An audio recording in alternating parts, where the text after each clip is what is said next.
katao sugatan po sa karambola ng tatlong motorsiklo naman sa bayan ng Bugalyon.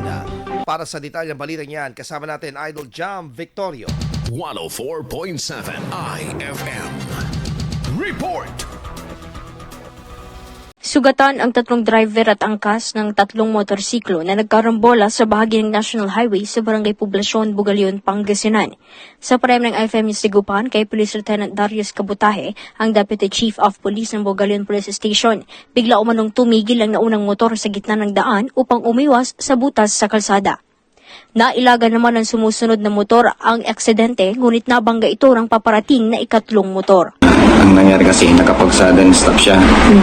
Dahil dun sa may siyang yung medyo lubak na kalsada sa national road natin. Naka-stop siya. Tapos yung vehicle to na nakapag-sudden stop kasi nakita niya yung vehicle 1 na natumba na doon sa Ito namang vehicle 3 natin, mabilis siya.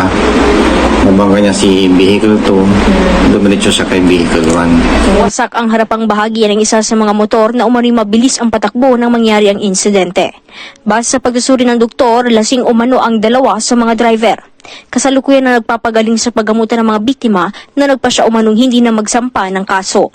Paalala ng pulisya ang kaukulang pag-iingat ng mga motorista at hindi pag-inom ng alak kapag magmamaneho upang makaiwas sa aksidente. Kasama mo mula dito sa IFM Dagupan, ito si Idol Jam Victorio, Tatak IFM. IFM News. IFM News. IFM. IFM News.